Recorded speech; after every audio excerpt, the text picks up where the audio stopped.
It is Monday, it is noon Central Time, and it's time for another episode of the CraigSkitz podcast. This time, episode 12. Man, oh man, do we got a good one for you this week. When I say we, I mean me. But I'll tell you what, this is going to be awesome. This is so fun. This is a great conversation. We've all played NBA Jam. If you haven't, what are you missing? But you can't argue with the just absolute dramatic impact that game has had in the video game industry. And one of the most iconic parts of that game is the announcer. So this week we're talking with Tim Kitzrow, aka Mr. Boom Shakalaka himself. Man, is it awesome. It is so fun to talk to him. We talk a lot about NBA Jam, but I really, hopefully you pick up that during my podcast, I like to talk about people's careers, but I want to get to know them better as well. So we definitely dive into Tim and his personal life, what he likes to do, and definitely his career at NBA Jam and all that fun stuff that you've probably heard in other interviews before. But I want my interviews to be different and not talk about the bullet point things that a lot of people talk about. So I think we accomplished that with Tim. You get some of the bullet points and some new bullet points for you. But it's a really great conversation. Tim is such a great guy, and I hope to work with him on a lot of things moving ahead. Just a reminder, if you are new to the channel, please hit the subscribe button. And if you're watching right now, please hit the thumbs up button. That would greatly appreciate it. If you're listening to me, wherever you are, as I look at you on my camera, I need you to let your friends know about this podcast. The last few weeks, it's been rookie numbers, y'all. We need to pump those numbers up, all right? And one last thing, I have Patreon at patreon.com/CraigSkitz. You can listen to all and watch all of these episodes early, including next week's guest, which you'll find at the tail end of this episode. So make sure you watch all the way to the end. All right, here we go. Episode 12 of the CraigSkitz podcast with jams it in, Mr. Boom Shakalaka, Tim Kitzrow. Mr. Kitzrow. How are you, Mr. Skitz? How are you? I'm doing well. Do you ever get Kitz? Was that ever a nickname for you, Kitz? Yeah, Kitzrow. Right. Kitzrow. Right. Yeah, right. Yeah. So my last name is Skistimus, so I got Skitz is just a lot easier than Skistimus. So Skitz. It just dawned on me as literally just dawned on me as I said that. It was good. So let's get all the fun stuff out of the way. You're the NBA Jam guy. You are the voice, man, and that's so much fun. And everybody loves you for that. You're the voice of literally everybody's childhood that is here. But you've done so much more than that, and that's what I want to talk about. Obviously, this bad boy back here. I got it on TE, but obviously there's Jam on this and all. I'm curious when it comes to this. We'll talk about the process because I've watched all the interviews, and if anybody wants to watch about your process and how you got it with all the catchphrases and stuff, you can find that everywhere. But I don't want to talk about that with you today. I want to talk about the other stuff. All right. So you're talking about my time in prison, right? Yeah. When I go back to that it's rough. Dark period. It's rough time. Rough times. Yeah. Well, okay. I have to say, first of all, it's always weird when I start out an interview and I hear the phrase that I hear the most from people when I go to conventions is, "You're the voice of my childhood." Yeah. That's a great thing, but it's also weird because all of a sudden you realize that is a totally different era and generation. Growing up with arcades, there is, that group of people. I don't know, is it between maybe 30 and 45 now? That's really that's, the sweet spot for people who grew up in the arcades. But I was lucky enough to be at Midway and of course, doing all the 4 sports titles, Jam, Blitz, Slugfest, and Hits. And now, 27 years later for Jam, 93, right? Yeah. Right. 27. So let's talk about this because I've heard you talk about how you worked at Midway. Did you work with Midway or did you work at Midway? Freelance. I mean, hire talent. Sure. So can you describe what the culture was like when you were there? Because obviously, not being there on a day-to-day basis, I've heard the stories of, and I read the NBA Jam book about walking through and you go through this dirty warehouses and everything, and it's all gross and nasty, and it just seems really grimy, which really makes it almost feel more illustrious in a way, It's true. It sounds cooler to me, but can you describe the actual culture of what it was like to work at Midway? Because Midway to me is they're my favorite. It's my favorite video game developer of all time. So I've always just been curious about that. Well, it's interesting because, and first of all, I'm glad you referenced NBA Jam, the book, because fantastic book. Ray Alley worked 3-4 years on this, 69 interviews. And more than, when he first approached me, I thought, well, who's going to read a book about NBA Jam? Like how can you fill a book about NBA Jam? But he was really smart in that he understood that painting the culture, painting the backdrop for an exciting era that will never come again in the way that it did for the games industry in general. But Midway was unique. It was Williams, Bally, and Midway, the three different entities coming together, and it explains how they all got together and who bought who. But they were basically Williams was making and Bally making the pinball games, and I was in Chicago studying at Second City, and I was in a little rock band on the weekends just to have some fun. And one of the guys in the group worked out at Midway. The job for the editors back then was, or the musicians, was to put the music in the pinball games, to write the script and produce it and edit it and everything. So they said they needed a guy to do Gilligan's Island, Mr. Howell. So I said, oh, lovely, maybe we could bribe Conan Gilligan. And that got me in, just doing that little bit. And then I went on to do Twilight Zone and Attack from Mars, a lot of other games. But the cool thing was when you first walk in there, it was a factory indeed to make the pinball games. In the back of the factory, down a long hallway, you're talking about almost like a half a football field of, the floor with all the games being made. And then it's just a dingy back little, 8-foot drop ceiling, fluorescent lights, cheap doors and smoke-filled offices, literally like this small as a dorm room or smaller for the 5 different sound guys there. And then we had a little sound booth in the back. It was called the Meat Locker. It was basically the size of a modern refrigerator, that you see, the double door refrigerators. And I would get in there, and John Hay, who did all the music for Jam, would be out front. So it was kind of, just a very low-key kind of garage kind of feel, garage kind of vibe. And then across the street, the big boys from Midway, Mark Trammell, the designers were over there. They had their offices, and it was in a very industrial area of Chicago. So years later, going to EA Sports out in Vancouver, it's like a modern, Star Trek airship with, you felt like you were floating in space. It was all glass. They have a full-size indoor basketball court. They've got an outdoor soccer field. They've got coffee stations, masseuses. And it's like, for me, that was 17 years later. It was 2010 we did it at EA. But to go from like the gritty Chicago where the game came from to that world of the ultimate of, Silicon Valley wealth and overindulgence. And of course, they were also, even then, feeling the strain on the industry. They were laying off people back then. But to show how far it's come, there was also maybe 10 guys involved with recording of EA Sports NBA Jam. Back there, it was simply John Hay and myself. John did the job of what 10 guys do at EA Sports, So, it's the, same as maybe, a rock band starting out in the garage. That's what I was saying, like the garage rock band, Steve Wozniak, Jobs, working in the garage, building the first Apple computer.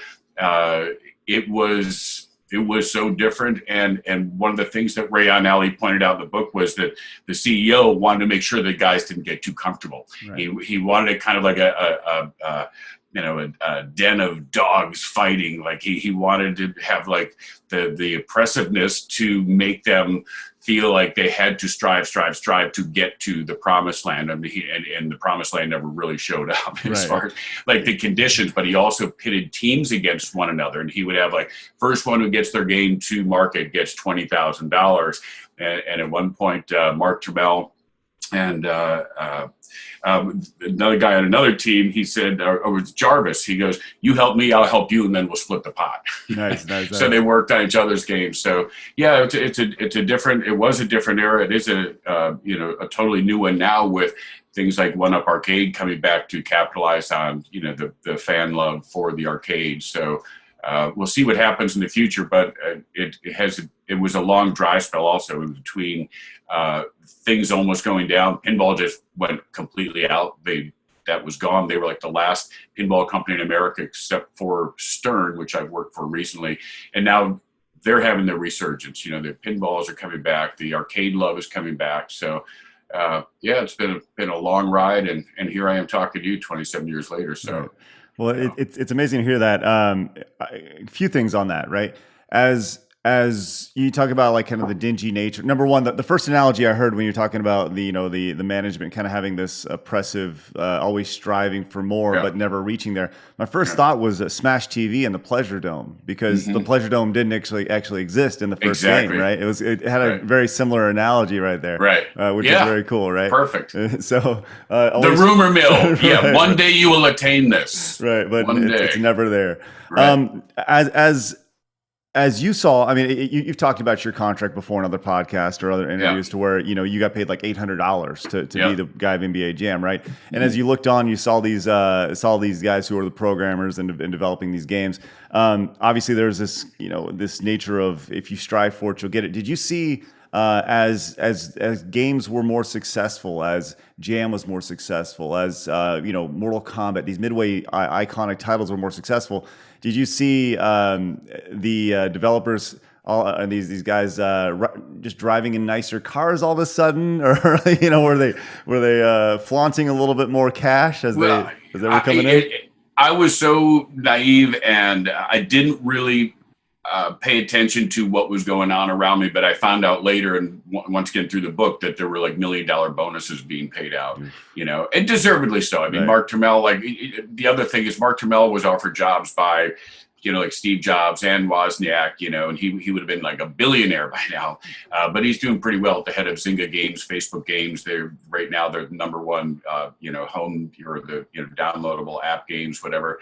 So there was money being thrown around. I never made it over. Never made it over to my house, but it was good. It was good to see though that I had no idea, once again, perspective, that I was affiliated with, and I wasn't really a gamer, so I wasn't aware of like other companies, whatever. But that was the company, the label for that moment, and it's funny that I had no real awareness that I was with the company. Right. It's one of those hindsight things, obviously.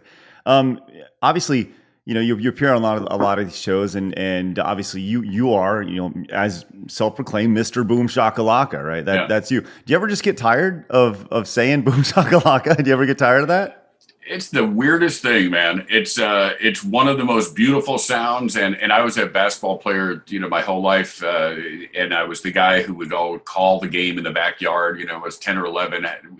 Come in for dinner. It's like I always had to hit 3 in a row, and I did the last one it had to be a swish, or I couldn't come in. So I would always, Kitzrow with 3 seconds on the clock, goes to the corner, shoots, and he makes it. But if I could have said Boom Shakalaka, I didn't know Boom Shakalaka back then. And it's the most definitive, phrase I think that you can really have in a sport that, the rim rattles, boom, and then it shakes, and shakalaka. It's like the onomatopoeia by accident, because it had nothing to do with that. Right. It had to do with an accident of someone listening to Sly and the Family Stone and the Boo Shakalaka, and saying Boom Shakalaka at any moment just gives you, it's like the Superman tearing off a shirt or something. And when I'm at a convention, and there's hundreds and hundreds of booths, and the tired fans are spilling in the morning, and I'm hawking my stuff. Well, what does a guy want to hawk his stuff? You got all this competition. What do I got that they got? Boom Shakalaka. And I say that a few times, and all of a sudden people start, is that him? Is that the guy? They all come over. It's like, that was my job for NBA Jam, is to be the arcade carnival barker, the attract mode to like, what's going on with that game? The sound of it is different. There's a lot of games, there's lights going, but my job was to bring people in. And I certainly realized that, and that's my job. And Boom Shakalaka is my name. You can't go back now. You're in it. You're in it. Nope. It's like, I'm the screw attack guy. It's like, So with it's funny you mentioned like attract noises and attract of games. I think of when I think of attract sounds in arcades, I think of it's really weird. I think of the elephants in Street Fighter 2, on like Dawson stage. Like you hear these things and they're iconic to you. They sit with your memories, especially, like I'm 39, right? And I'm right in that wheelhouse he talked about of this love for arcades. That's crazy to think about. we talked about, like, obviously you've provided so much value to this franchise, really all, Midway as a whole. You talked about you've worked with all four major sports and stuff. But there's one glaring omission for me, and I've never actually heard you speak about this. It happens to be on this arcade one-up machine with Hang Time.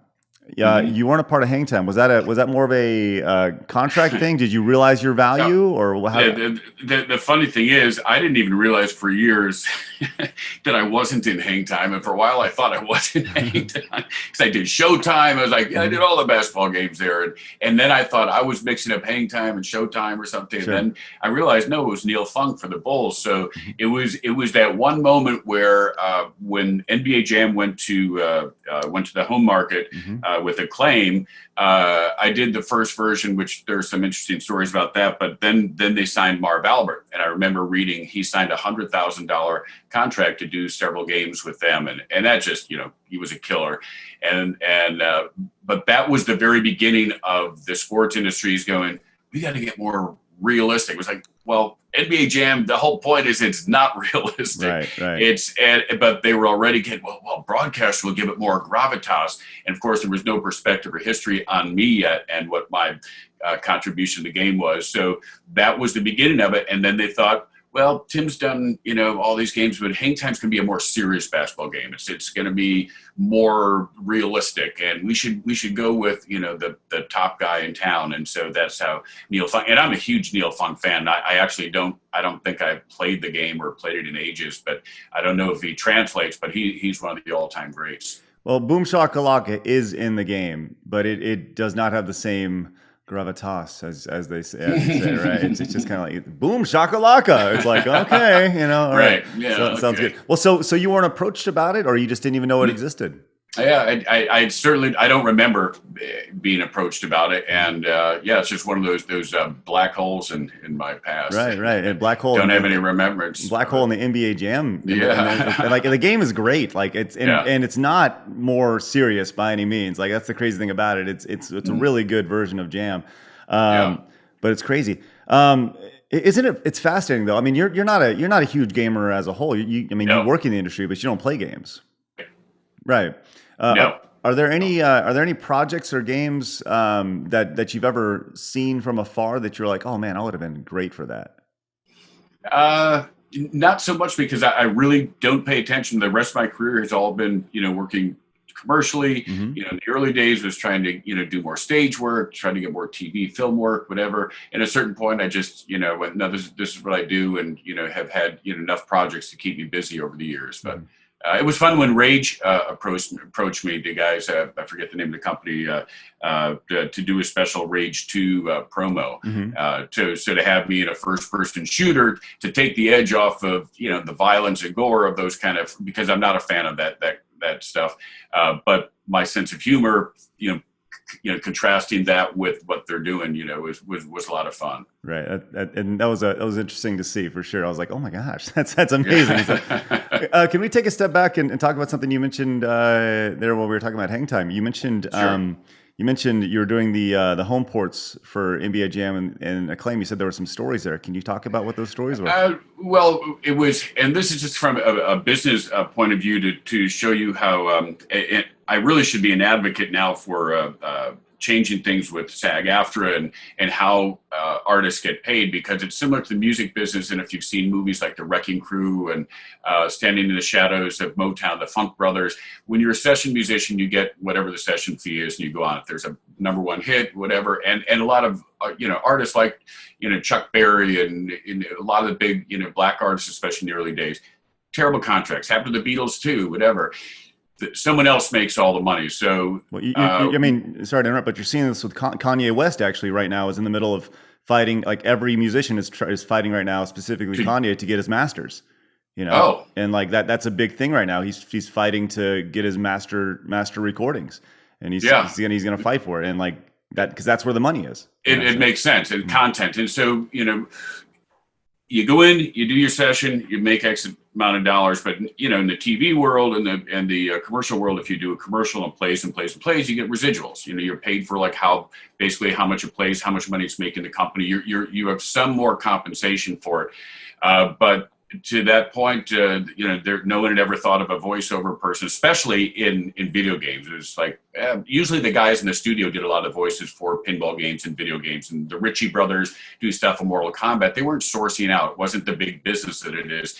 At any rate, that $800 fee translated to, I think, $50 an hour. So when Acclaim got the contract, they said, "Oh, well, we understand you're making $50 an hour, and this will take about 4 hours or 8 hours. We're going to give you $400 or something." And on the advice of John Hay, he knew as a musician too, like how everybody else involved in the game never made the money because it made $1 billion. It didn't trickle down to anyone else except for the top guys, the designers, as it should. Mark Trammell, he designed the Corvette. He just, get your money.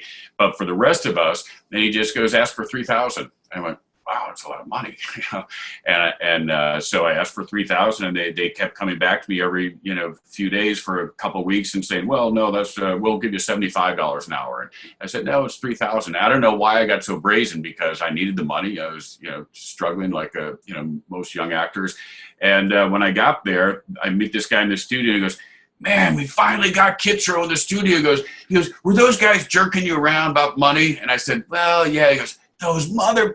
He goes, I said, they told me that they were going to, try to save some money or something. And they thought they could get you for this, and they were going to go in a different direction. He goes, why would you mess with the #1 hit single and change the voice artist? If it's Mick Jagger singing Satisfaction, you're going to save some money. And he gave me that analogy early. And it turns out this is a guy, Rick Fox at Acclaim, who played with David Bowie. He's a really great musician, a keyboard player.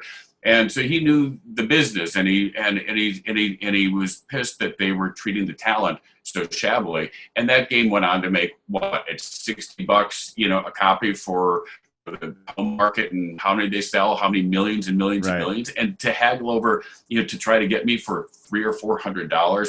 So it was kind of a big eye opener right there that, nobody's your friend when it comes to money in the business. And I didn't have an agent back then. A lot of things aren't done through the union, especially in the early days. So I've always been a fighter just to get my, it sucks. It's like, if you're a musician, you just want to play the music. You don't want to deal with all that, but it's things haven't changed much in a lot of ways.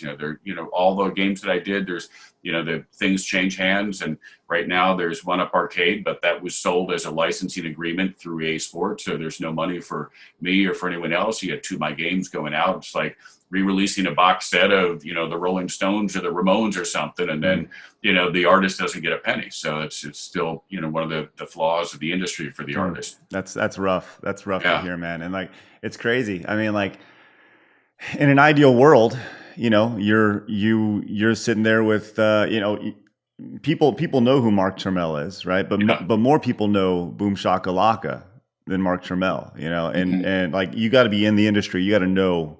You got to know the industry, and with all obviously Mark's a genius and he deserves his money, but at the same time, I feel like you do too, obviously, and I hope that as you worked on other games, you've been able to work that into your deals. Speaking of, obviously we had Mutant Football League, which was released a couple years ago. Fun. What can you talk about that process, and were you just kind of talk about that process? Well, first of all, Mutant Football League is one of the coolest games. I grew up, loving Mad Magazine and, crazy stuff like that. And Michael Mendheim, who's the creator, did such a fantastic job of creating this crazy post-apocalyptic world. And it's just such a visual feast.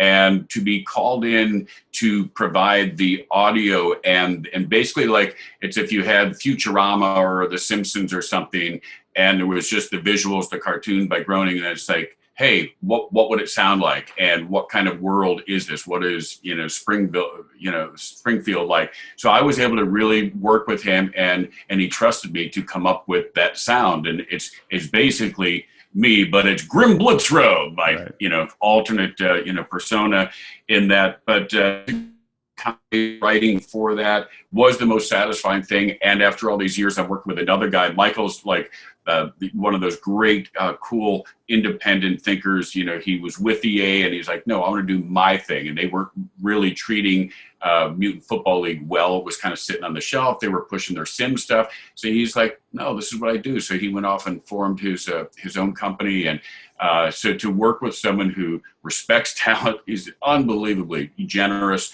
gave me a great contract and helped me out. But to work with people who just love the game industry and to go for that crazy over the top stuff. How many young kids are like getting into Mutant Football League that he thought it was going to be like this college partying kind of thing, because it's just so fun and fast, and there'd be drinking games, and at all the shows it was always these 5, 6, 7, 8, 9, 10-year-olds, literally, they were drawn to that crazy, visual world that I spoke of. So it's really like across the board, it's just reaching so many different fans, different age groups, and to be involved with that later on, Mike and I said, hey, we both were like dinosaurs stuck in the tar pit, because the arcade stuff that we, provided entertainment for is kind of disappearing for years, and it was going to sim stuff, Madden stuff, 2K. Sure. And so we're seeing that turn, and to be with someone who, gives so much of his life to making something special when everybody's saying you're out of your mind, and for me to be part of that, it's exciting. We're hoping to do a Mutant Hockey League too, and we're doing updates and roster stuff right now.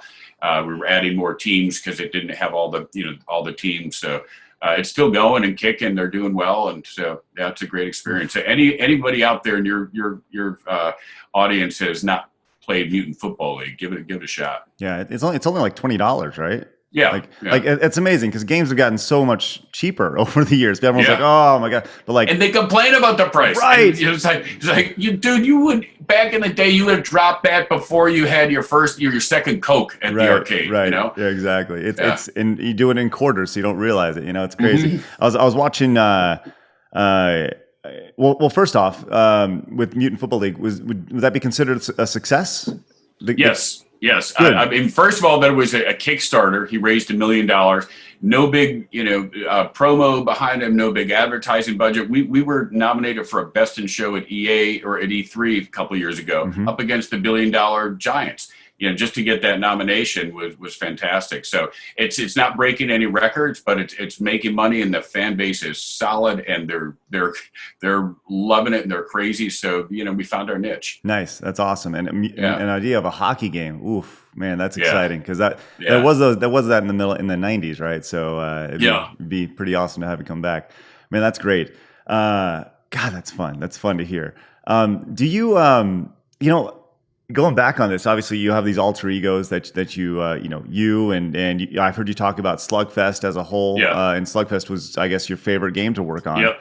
I never played Slugfest, but I went back and I watched some of the commentary that you did with your other host, and it's fucking hilarious, right? like it's really fucking funny. Yeah. Was that all improv, or was it like, okay, I'm going to talk about this, and or because you have this history with your background, your improv background? Right. Was that just off the cuff? It was a perfect meeting of like what I love to do. I love my voice. I love improv, comedy, writing, acting. And so suddenly it was not just a guy, the carnival barker, yelling one phrase superlatives, rejecting, get that stuff out of here. Right. It was like baseball, because of the flow of baseball, there's baseball dialogue, and how do you fill it? And I didn't want to have this generic game, especially since it's over the top of like, and he really just took a cut there, let's see what he does here. It's like, no, it had to have the flavor, and what happens in between the innings when I watch the Cubs and Harry Carey,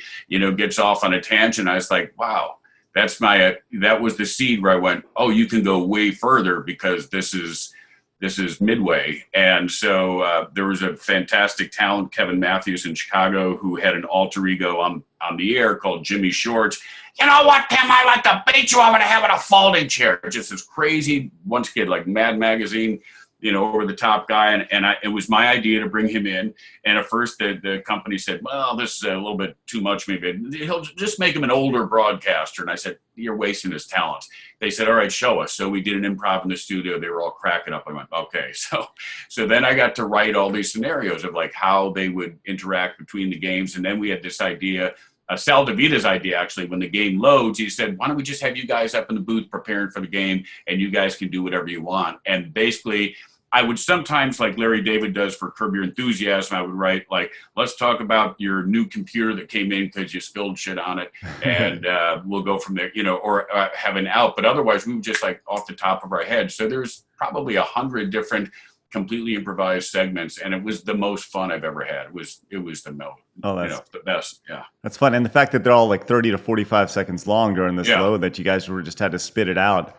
I mean, it's pretty fucking genius, man. Pretty great. Yeah, you can find that YouTube if you just do Tim and Jim Slugfest funny comments. Someone put together a whole bunch. We had a call-in show at the end of Slugfest. You can call in, and people just call in. We just had some friends from Second City come in, did all this different stuff. So it was a joy to do. That's great. Have you ever?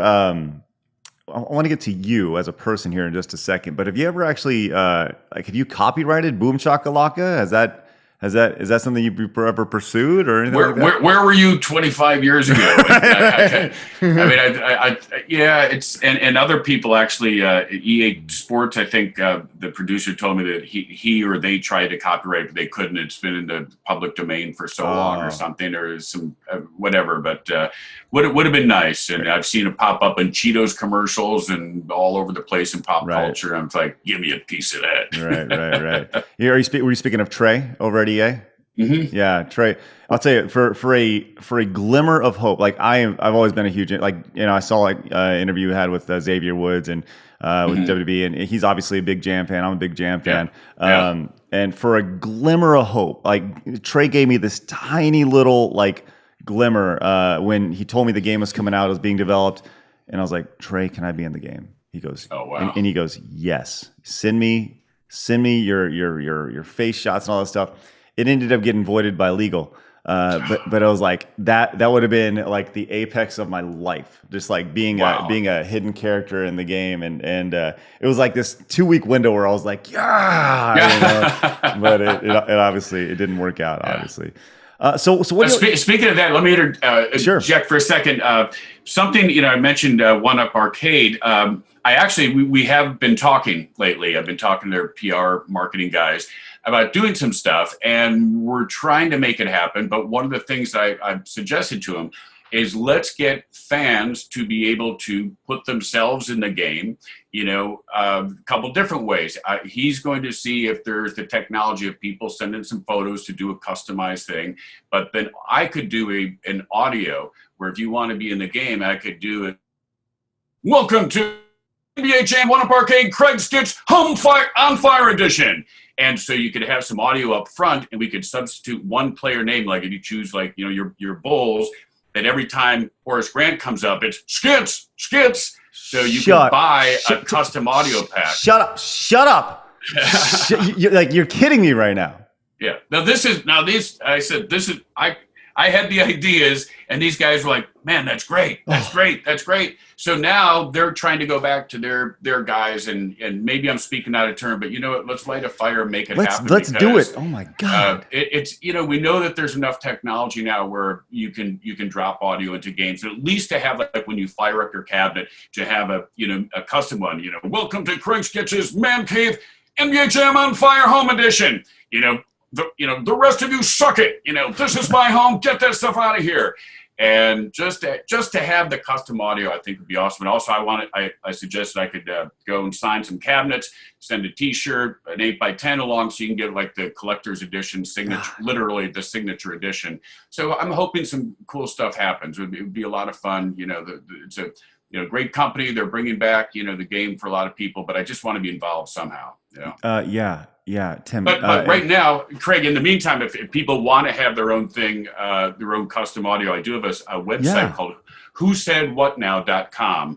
So whosaidwhatnow.com, I will do any audio custom drops for people, and it's dirt cheap. Right, it is. I was going to say, it's like extremely affordable. I know that like when I go to conventions, it's real hard to take dollars out of your pocket. The game fans are hardworking, passionate people, and I feel like those are the ones that I want to give the most to, because they provided so much for me, so much joy just going to conventions, and I don't want to fleece them. So for like $25 or $50, you can get custom stuff. But like one guy who has his man cave, and he wanted to do a Jacksonville Jaguars big party with his friends. So I recorded a whole bunch of things like, welcome to, Skitz's, Jacksonville Jaguars Saturday afternoon party, oh, the Jaguars are on fire, boom shakalaka, so he blew his friends away. He's got his audio set up, and all of a sudden there's Mr. Boom Shakalaka calling his name, talking about his team, whatever. It's like, it's the perfect thing. You have your party, you get a custom drop. So in the meantime, we can do that. But I do hope that One Up Arcade, works something out with their tech guys, with me. We could have a separate site that you can do all that custom stuff, and hopefully even get players into games, create your own custom character. That'd be insane. Yeah, oh my gosh, fun. You're speaking. And speaking of with who said what now? If you're a streamer, could you imagine the voice packs that you could get from Tim Kitzrow? Go get that. That's awesome. That's crazy. I'm gonna hire you to do all my alerts on streams. We're also I actually have a Dota voice pack in the can that's waiting to ship. Because of COVID, it just got pushed back. We were supposed to release it in the spring, but over the last year or so, I recorded out in Seattle for Dota. It's Dota Jam, and you can actually see a trailer that we did. We had to show it to the community to get support. That's how it works when you want to do voice packs for Dota. But it's really fun, fun. God, that's awesome. Dota Jam. that's wicked. So obviously, how many projects do you usually have going on at any given time? I mean, being freelance your entire adult life, that's hard. It is hard, and I've most of my career I've balanced with working in restaurants too, like a lot of people, because there's just too many dry periods. As I said, sometimes years at a time, and then the big project comes along, and then a couple commercials come along. So it's a tough balance, and especially during COVID, I lost my convention income, which was going to the game shows and lots of things there. So right now, I just actually, and this may be, this is a first time anyone's heard this, I just did Tecmo Bowl. So Tecmo Bowl approached me a couple months ago, and they're doing a new arcade cabinet for a Dave & Buster's exclusive for about a year. Then it's going to be released, I guess, to the public. But just did a Tecmo football, and I recorded it in our cabin up here where I holed up from COVID since May. So recorded in a back bedroom with motorboats outside. So you're telling me I have to go to Dave & Buster's to play this game? It's going to be a Dave & Buster. Okay. Yeah. Hopefully after the first of the year. And I've been doing some pinball games. Got back into that. I did a cameo for Deadpool, Stern Pinball, and just did the third in the Elvira series. I've done all 3 Elvira games. It's Elvira's House of Horrors. I never come out before dark, Elvira, and right now I'm getting nailed in the coffin big time. Don't come a knocking when the coffins are rocking. So, got back to my roots, doing some character stuff, and having fun doing that. Oh, that's awesome. Well, so obviously, you try to keep busy with the projects. What do you do? What do you do when you're not working? What are your hobbies? Well, I also do design work. I got into design because I actually would have loved to have been an architect, a designer, and did a bunch of bars, nightclubs, restaurants in Chicago.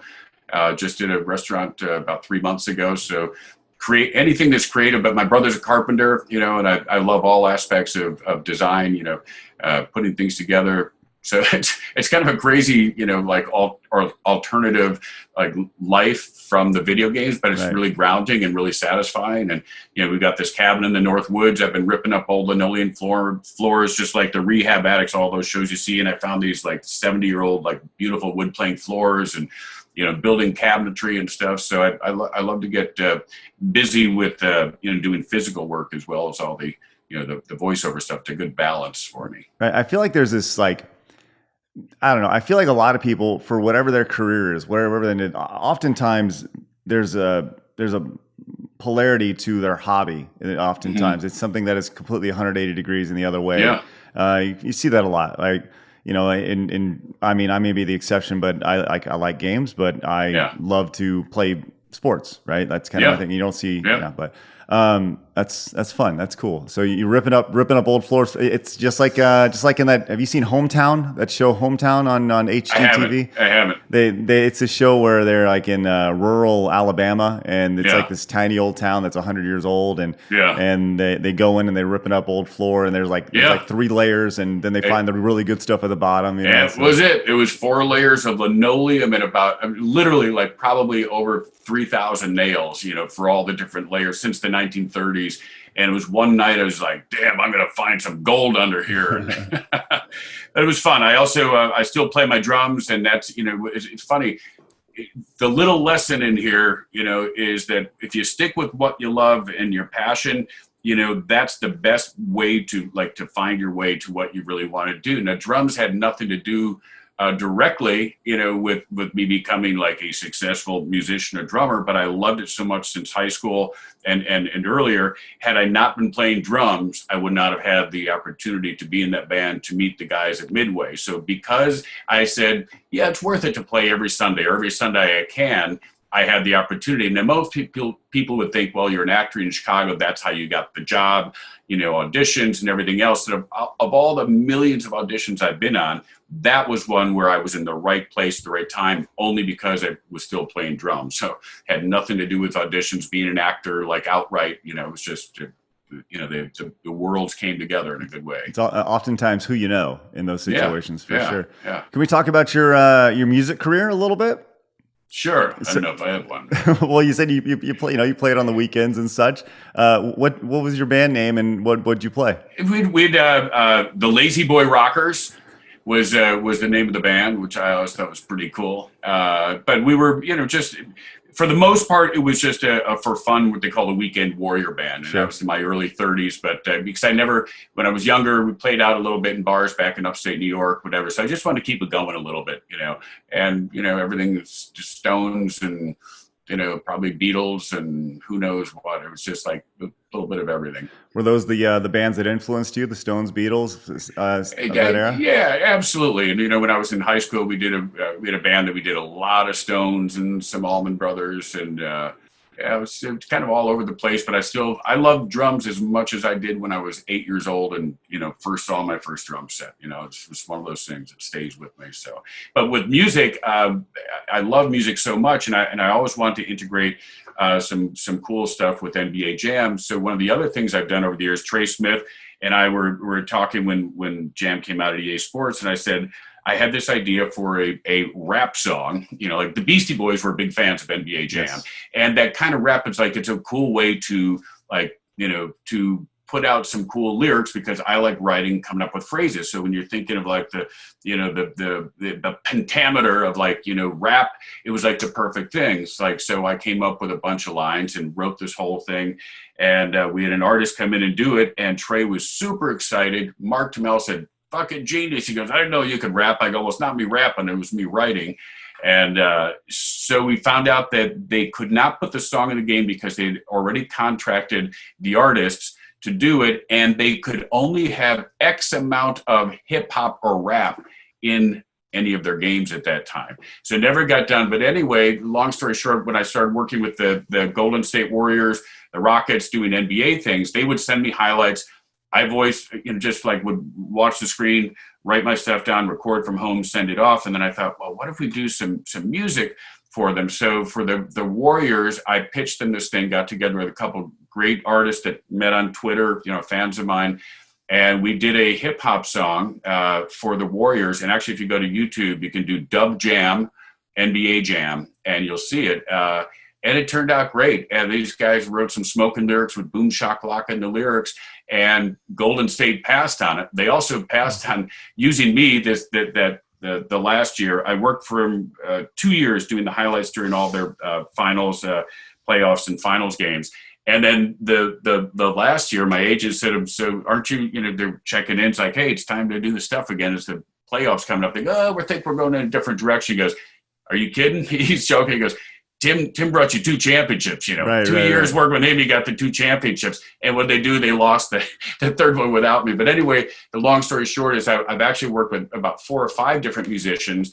And I've got 5 or 6 different hip hop rap songs now that we're trying to find the plays for them, but it's really cool stuff, and check them out on YouTube, because I think they would be, a fantastic addition. That's another thing I mentioned to one of arcade guys is one of these artists I'm working with. Let's do an updated theme song. Of course, I'm featured in it. Like, it starts out like, "Welcome to Dub Jam Playoffs on Fire Edition." So you'll have me in the background, like, "Curry from downtown, kaboom!" So you're hearing that in the background. The rapper's doing his stuff. "You ready to spit some fire? Time to drop the bass, DJ. Boom, shakalaka." It's a really cool vibe. So once again, you get your own custom thing, your song. You're in the basement and you pump up the volume, right. And you've got me yelling "boom shakalaka" with a rapper giving some theme song for NBA Jam. So just one of the many things trying to make happen. Dude, that's it's crazy to think about. You speak of that rap back to the re-release of Jam 10 years ago that never was released. How much of that stuff just gets put on the cutting room floor and is never heard from? It's crazy. Lots and lots. Can you think of any lines during your sessions that never made it to any of the games that you feel that had promise? No, I think EA Sports and working with Trey Smith, basically everything that I did was put in that game. And I think it was close to 300, 400, 500 lines that I wrote specifically for that game that got in. And he was just great. And there was no editing. It was kind of like being back in Midway. Like it was the NBA Jam guys at EA were like tucked up away from all the big boys, the Madden and everybody else, and that was like the lesser project with EA. It's like, well, let's kind of test this and see if it works. And I kind of going off on a tangent, but I felt like they never really got behind it. Like they had this $2 billion franchise, and I think that they were hedging on, it's probably going to be just like a little bit of the cult stuff. Right. I don't think they really had the understanding that it could still really pop. And that's what Trey told me as far as like how they treated the team, money, lack of money for the programmers. They never, of all the TV commercials you've ever seen with EA, why not an NBA Jam TV commercial? Right. Never did one, just because most people after that still say, I didn't know that came out. And the fans who were probably, 2010 in their 30s, 40s, 50s then or whatever, grew up with Jam or whatever the age group is, they weren't, social media wasn't as big. So if you didn't, listen to their one or two things they did with me, Twitter or whatever, you would never even really know. So there was no, word of mouth. You knew all about it early, but and also EA dropped the ball because they were going to include it as a freebie with their EA Live, NBA Live. They had some glitch problems, so they couldn't release at the last minute. And they thought, well, we were promising NBA Jam as a freebie attachment if you bought that, comes along with it. But now we've got this. Pay $59 for NBA Jam for an arcade title when it should have been $30 for an arcade title. Right. Didn't have the same budget, whatever. So it really angered a lot of fans. Then the next year they drop it down to 20 or 25 or something. Then the fans who bought it the first time said, well, we got screwed. Right. They never had a campaign. And I always felt like that was the moment that Jam could have exploded. Then they could have taken advantage of the 25th anniversary of NBA Jam. Nothing. It's crickets. Haven't done any updates. And to kind of piggyback on that, right? We live in this world where, Madden comes out and there's a lot of criticism because, it's the same game, different year. They added a new run animation or whatever. Right. Or people want a franchise mode fix. I don't really play Madden. I don't really know. I just know people get upset about it every year because they just feel like it's a roster. But like, we're approaching. It's funny because we're approaching a decade since Jam was released. The re-release, and it's almost like it was probably 10 years prior, because the early 2000s you saw like the kind of the what I call like the bastardized versions of Jam, where it's like 5-on-5 and it's like bald. That's all that bullshit. But that was the last version I did with Acclaim. They had the real cartoonish kind of bodies. And that was like they had it all. I remember playing that and I was like, it's like hashtag not my jam. But it's like we're getting to a point to where you could actually bring back Jam again, and if you were to treat it as a an annual update, and treat the trades and stuff, like there are opportunities there. It's so obvious that this is the era of, the big two, the big three, who are the best duos. And the players swapping teams, and is it Harden and Westbrook? Is it like the ESPN did this article on NBA Jam Day? They did a hashtag NBA Jam Day. Who were your favorite duos? They talked to NBA players like, oh, it'd definitely be Curry's like, oh, it'd definitely be me, and everybody had their idea, and this is the best time for Jam because it's not 2K, it's not 5-on-5 or whatever. It's talking about who are the superstars, who are you going to play? Is it Jordan, Grant, and like everybody back in the day had their favorite teams, but today it's just so more pronounced. Like everybody knows everybody's best players on all the teams, and it would be so much fun. And then can you imagine with the NBA players community playing it, talking about it, like it would be the best PR, they wouldn't even have to do the TV commercial. Right. Because it would be so much part of culture because that's how people share things now. It's crazy. It's crazy to think about. You said something in there. You said the name Jordan. And obviously, it's been well documented. Jordan wasn't in the original NBA Jam. Did you ever, obviously you did Pippen because everyone Pippen, right? Yeah. Did you ever voice Michael Jordan's name? Yep. You did. We got the call that he, Gary Payton, and Ken Griffey Jr. wanted to be in the game. So I just got a call to come in and do kind of like a little secret session and Jordan. So I'm out there somewhere in Jordan's cabinet, Gary Payton's cabinet, yelling, Jordan, boom shakalaka, Jordan's on fire, he's heating up. So yeah, it's there, and I've been working once again on something that's so hard to make happen because I'm just me. I don't have a company behind me, but I've been talking to Mark Trammell. Let's find those. I think they're called EPROMs, whatever, right. For the basically the equivalent of the hard drive for the arcade cabinets. And he keeps saying, I know I have them. Search for them. So let's get them into a cabinet. Let's talk to the Hall of Fame in Springfield. I actually have a connection out there. I went to their ceremonies in 2018. Talked to one of the guys about, hey, how about an exhibit, temporary, love permanent, of the moment that video games and your league came together, and do an NBA Jam exhibit. And we could have a cabinet and could have all this background archive material, pictures of players from the Screen Select, and we could have the original Jordan cabinet. And that would be one place and one way. You don't have to worry about, will Jordan and his lawyers allow him to be in this new updated game, and how much will he charge? It's like, no, it's an exhibition, it's a display, so you could have the original cabinet. And so that, it's a possibility, but once again, it's just me. I have to convince Mark, he's got to get it done. I've got to convince the Hall of Fame, you got to look at this. So I go, well, Mark, if we have the arcade and we can show them and realize, right, like for their website to say, we've got this display, well, think of all the young people your age, whatever the sweet spot, that would now maybe go to the Hall of Fame to see a really cool exhibit and make it a little bit more like all the kids, like, to see. Then they could have 2K and all the different video games. It could be a history of like how video games and the league intercepted, but the importance of Jam, how it elevated awareness for the league, for the players, teams, and then to have the Holy Grail in the middle of it, right, pictures, whatever. And, so that's yet another thing on my bucket list to accomplish as the ambassador to NBA Jam, is to get it into the hall. Well, I don't know if you know this, but down here in Dallas, a suburb, Frisco, has the National Video Game Museum down here. I do know that. So, yeah. If the national basket, if the, and who knows? Not the NBA Hall of Fame, the Basketball Hall of Fame. Yes, sorry. Yes, I agree. But, yeah, I know those guys. I know them. If you want an intro, I'll gladly. You know what? We should I should put them in a loop and get Mark, because Mark, he's so proud of this game. It is his legacy, no matter how successful he is at Zynga, because he is hugely successful and really, regarded as one of the most creative designers ever.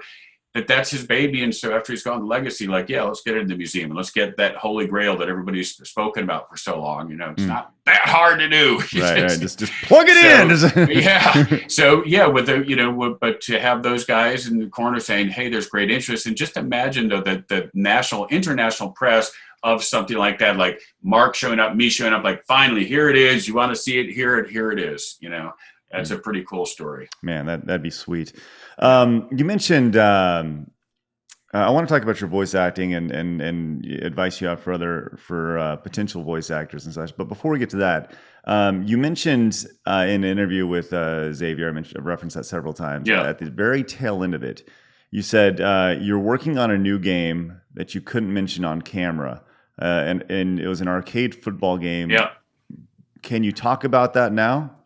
The update is, I have to really kind of tiptoe around it, it's due to what COVID done to everybody. Sure. It has a lot of impact on this title, whether it's going to go forward for obvious reasons of, economy, everything else, but how it's affecting the NFL season and everything else. The game is kind of reliant upon NFL and fans and things happening. So it's in a holding pattern until people figure out, what shape the NFL is. Yeah, what life looks like. And that was, just devastating to get that news, because this thing is just destined to be a huge hit. So we're keeping our fingers crossed here. I'll tell you, it's been for me personally, Blitz 2000 in particular. That's like my go-to when it comes to any game. And obviously they re-released Blitz several years ago, and you've talked about that. It wasn't the same. Everybody who played the game knows it wasn't the same, right? Yeah. And any NFL game will not be like Blitz. It'll never be like Blitz, just from all the concussion aspects of it. But I always felt it wasn't the with the new Blitz, it wasn't the lack of the plays after or tackles and such. It was the speed of the game that wasn't quite felt there. Slow, didn't it? It did. It felt very slow, and it didn't feel like there's too much time in between selecting plays and stuff, and it felt too sim to be Blitz. Yeah. It felt like you were playing Blitz on Xanax. Right. And what was unfortunate is that Mark was, when I went to EA, he did oversee Jam, because he had just come in with EA. So he worked with Trey Smith. Not like, Trey definitely ran that show, but Mark had, he had to take a look and go, no, you got the frames per second. He had, Mark's genius stuff. No, it has to be this in order to be Jam. And he was working on Blitz when I was down there in Florida. And right in the middle of that, he got his offer to leave. So he never saw that thing through. And I don't think he would be really happy with the way it came out. And Sal DeVita too, I'm sure, unfortunately he wasn't involved, and he was a huge part of Blitz. But it just came out kind of, right. A little too tame. And my voice, it's like, the speed of it also, there was too much pause between any dialogue or commentary too. And then, so it failed to get this momentum and get this drive going, just like the whole game itself. And then some lines were a lot more realistic and sim sounding. So then my bigger stuff or crazier stuff or humor stuff didn't work, because it was not really, as a director, you have to pull that all together. Well, what direction we going in? What's the speed? What's the pacing? What's the dialogue we're going to lean on? What angle? Whatever. So it was just kind of a mishmash. It was unfortunate that they didn't go back a second year, learn from what worked, what didn't work, and do a real version of it. It's disappointing that EA, being the giant that they are, that people like to say that they're evil, and I know that there's a huge group of people out there, they are the giant that gobbles up the small independent companies. So they're very aware of their dark side and how they're perceived. And in this day and age, why don't you go out and do something about it? Listen to your fans. If you're upset, let's do it right. Let's do the right version of Jam, or let's give them the right price. Or Blitz didn't work, but fuck it, we've got some money. Let's do it right. Let's show them we don't fail. EA will deliver, and we know who the Blitz fans are. We know what we need to deliver. And it seems like they weren't really committed. They were half in, one foot in the water, our money's from soccer, from Madden. Oh, we'll dabble with this, but no, give it what you'd give anything else, and try to make it work. And if you can't make it work, who's going to make it work? You've got the deepest pocket. So very unfortunate. And you wonder if part of that, you mentioned Trammell moving on midway through Blitz, and just kind of the aspect of that, he moved on, and you wonder if they were Mark's not here anymore. So, it's kind of it may not be worth it anymore, just because some decisions are made like that, which is crazy to think, but that's it's a shame. We'll see there's always that hope, right? And what you told me, based off of potentially working, just your pitches, just the ideas behind this, give me hope, which is exciting. So good, yeah, me too. Oh my gosh. Well, so obviously you've had success as a voice actor. You've done commercials, you've done games, you've done all sorts of fun things. And the one thing that is consistent when you speak to voice actors, is that they refer to their voice as a muscle. Can you talk about that? I was talking to a young YouTuber named Nitro Rad who has I feel like he has a pretty strong voice. And he talked about how every morning he wakes up and he kind of starts his morning with reciting his dreams and kind of talking to himself and stuff. Can you talk about how you work out your muscle? Well, it's interesting. I just did the sessions for Mutant Football League, and it was 2 days, 4 hours. And the old days I used to do 8-hour sessions. If I would go to Cincinnati or someplace to do like a Big Hurt Baseball, Frank Thomas, forget a couple of the other games I did, but or College Slam, I did that like in 1 day. Wayne Gretzky 3D hockey, I did over 2 days, like 8-10-hour sessions. Ridiculous stuff. Younger, somehow I was able to get through it. It's like having Steven Tyler, sing, the high notes of Dream On for 8 hours. Right. That high energy. I guess I always hate the phrase old school, but it applies so much when we're talking about like how I came up and what I did, and there wasn't a whole lot of anything for me to learn from, draw, and I just had to make it up as I went along. But somehow I've had this stamina. But the last Mutant Football League game, we had to do every player's name on the roster with like 4 different inflections, including last name and full name at the height of like, makes the catch, Devontae Adams in the end zone, Devontae Adams with the grab, hour after hour. Right. And it's just, for me, it's just, I don't do anything in between sessions.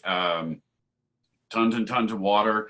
And I don't know, I've been blessed with the capacity to just go and go and go. And the scary thing is when I've been on the road to do these things, and when I went to do things in Vancouver, like if you blow your voice out the first day, they've hired you there, you're there for 3 days, and like there's nothing left. So it was always very careful. I did get smart to make sure that I tried to find the highest energy stuff, which is, with the games I do, there's very little in between, to put it at the end of a session, end of day, move it on.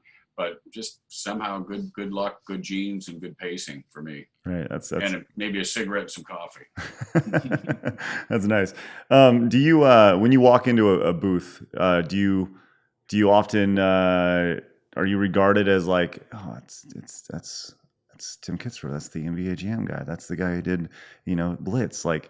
And you kind of get that when you walk into places? I'll tell you, the cool thing is when I'm doing a jam related, or it's me because of me, it's great to have that reverence. When I did the thing for Rage, or when I do those things, and people are like, oh man, first I have to tell you, such a big fan, and you get that fanboy stuff, which is just fantastic, and I'm used to it from conventions, and I so much appreciate it. It will never be lost on me. And because in that same week I can be doing 10 different auditions for commercials, and people are listening to me somewhere in some Los Angeles idea that I'm the jam guy, but I'll bet there's a lot of guys your age that if they knew, they'd be like, fuck, that's the damn guy. Right. And I want them to know, or then I'll get a spot, for something, non, sports related. And then in the studio, I'll just, mention to them, talking, oh, what else you do? You got a great voice. Oh, you ever play NBA Jam? Like, no way, dude, you're a real guy. I did a Budweiser spot or something, and then you get that surprise, like he goes, I knew I had good taste hiring you. Right. But it's fun because, as I said, with musicians, all artists, you have more down periods than you have up periods, unless you're one of the top, like 1% of, Hollywood or music business. And even then, like, what was your last movie? You tanked, you're out, your TV show's down, your music sales are down. And if you don't learn that early on, that it's a roller coaster ride, you're in trouble, and you're never gonna be, the hot shot you were at your moment, your peak moment for very long. That's just the way pop culture goes. But I've been lucky enough to sustain, maybe not monetarily and career-wise, games always happening, and been broke plenty of times, but the popularity of going to the game shows, meeting guys like you, knowing that the work that I've done still is at a level where there's such respect, such praise, such joy and happiness from the fans that I'll never feel like, oh, I had it and then I lost, or I used to be the star of this TV series and now I'm just a nobody. It's like, these games live on. And when, as I said, we started out, you said, voice of my childhood. And when I see people come up and they've got this smile on their face or a little nervous, like, I can't believe it's really you. And they just want to tell me how much fun they had playing with their sister, their brother. There's stories about, sisters and brothers. A brother passed away and the sister came up and said, every time, we played that game, we had so much fun, and hearing your voice, it just chokes me up. And you gave us so much happiness. It's like, man, what better compliment, to something that has been a struggle for me to have a voiceover career, but to know that the stuff that I did that's really appreciated meant something to people. It's very nice. I'm not just a generic guy yelling out, shooter game like, hey, let's get to the fourth hall. Got him, kill him, right, Sergeant, Roger. It's like that kind of stuff. Like my personality, my style, like what I added to these games, because we didn't know what we were doing, that they have a lasting effect is a very cool thing. Very cool thing. It's funny, while you're saying that, I just kind of looked at, I have my preview monitor over here, and I looked back and I saw your name scrolling down on the as a special thanks, and I was like, that's pretty fucking cool. there. Yeah, it's nice. It's nice. Well, I'll tell you what, man, this is super fun. Obviously, you're passionate about jam. You should be passionate about jam, and my hope for you is that the next time you're hired for one of these, and your contract gives you a percentage of the cut, would be awesome. You're ready to go. Yeah. Well, so what I always ask everybody this: what does this look like? Where are you in 3 years? Where are you in 5 years? What do you want to be doing? Actually, I think that the NBA Jam thing, as I mentioned with Mark, it's like I understand it is my legacy. It is like the thing I'm known for. But once I get on with you, talk about it, you realize, oh, we did Slugfest, then maybe people go look up that. I want to be the ambassador for Jam for as long as I can, and that's what my conversation with One Up Arcade. I said with Midway, I did it, and then they're out of business and there was no perspective. So I move on. They never got behind Midway like me promoting like Tim Kitzrow as the voice of Midway, or now even that I've had Jam success, like promoting me for Slugfest or Hits or whatever. There was one comment when Kevin and I, they wanted to use us and our comedy, even in some commercials and different things to promote Slugfest. And I heard from a source inside that said, we're not going to promote their careers, spend money to promote their careers. And it was just so unfortunate to know that they're, in the business, and there's a lot of people trying to, save money, cut corners, but I want to be the guy that brings Jam, to, this place, as I said, to, the museum, to the Hall of Fame, to be back in this game, to get fans who are spending $500 for One Up Arcade to have a special, unique Tim Kitzrow direct experience, because I love being a part of the game. And in EA Sports, I've been working for 10 years promoting the game, doing podcasts, YouTube shows, going to conventions without a company. And, if I'm with a company, as I said, I've got so many ideas of how to make things happen for the fans, to give them something special, give them something unique, but I can't do it all on my own, but I'm trying. And I'm trying to keep the flame alive, as it were, for NBA Jam.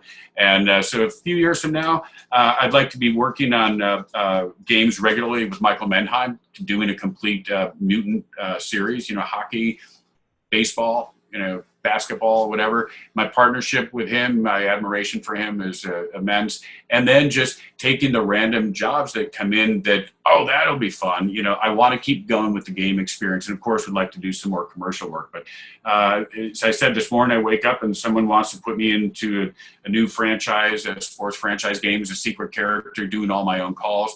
There's so many people, once again, in that age group that are now running the industry. Right. They go, oh, wow, we could get Tim Kitzrow. Oh, that'd be fun.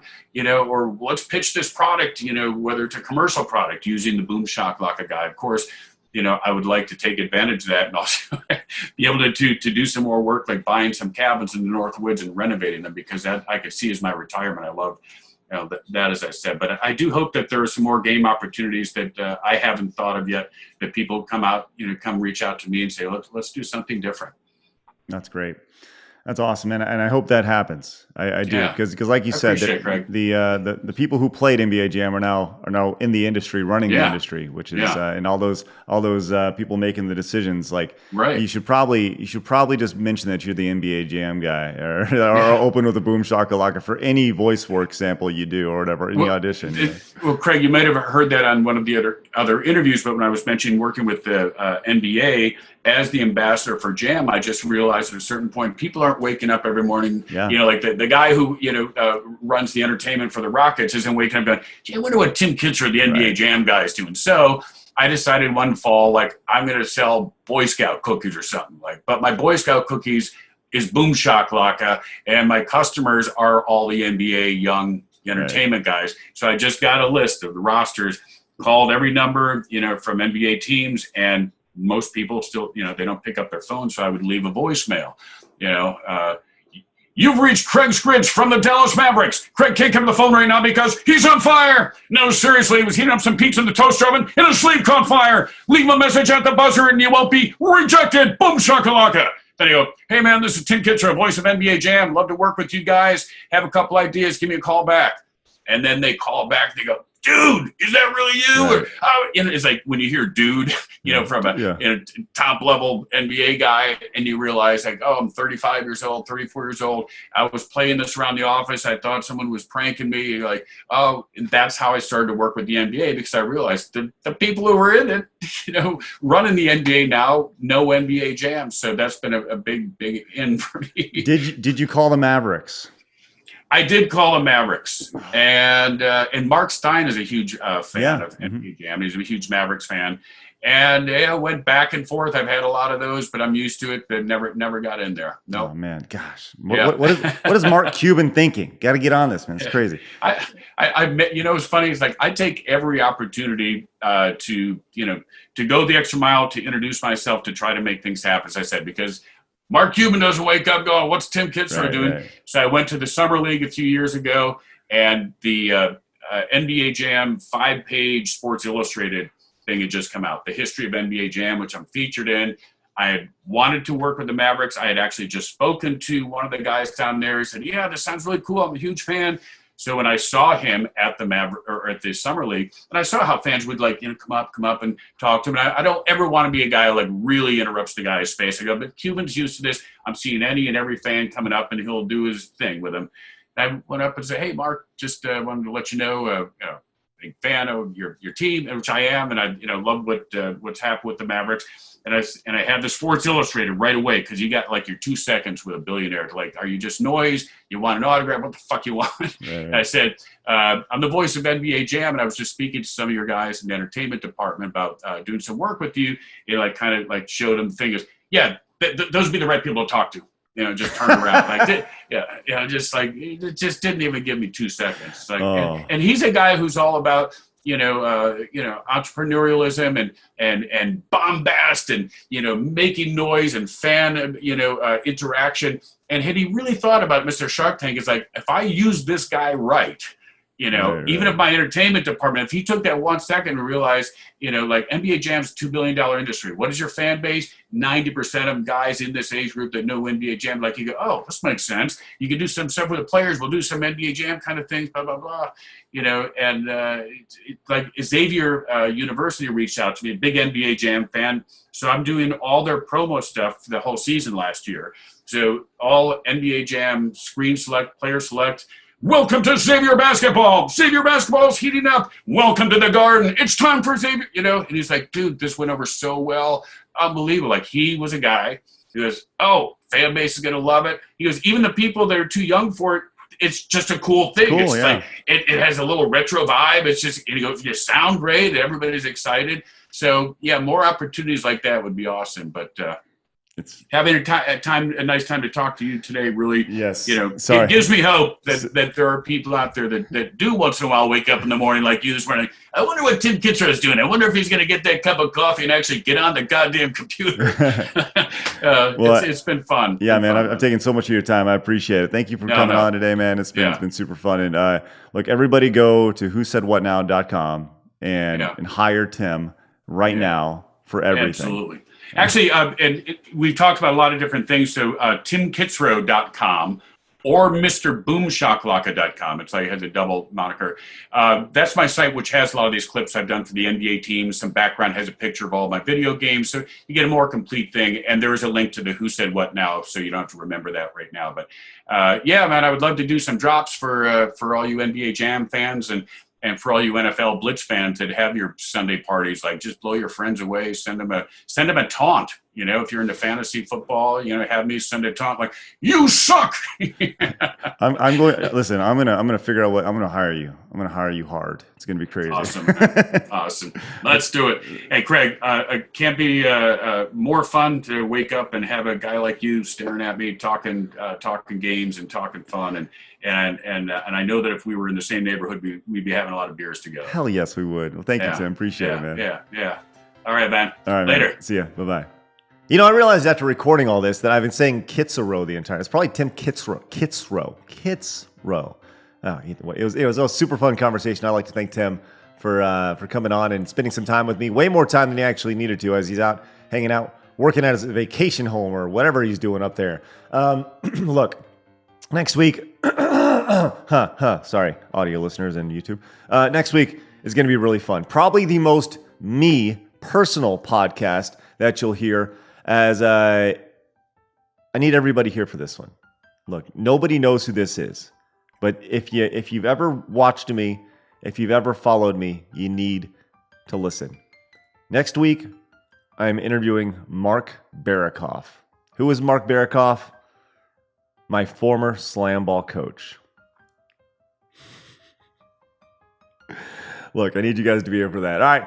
Have an excellent week. Make sure you subscribe to the channel if you haven't already. Let your friends know about the podcast. Man, it would mean the world to me as we grow so slowly as we drip to ultimate world domination. Guys, have a great week. We'll see you next time. Bye-bye.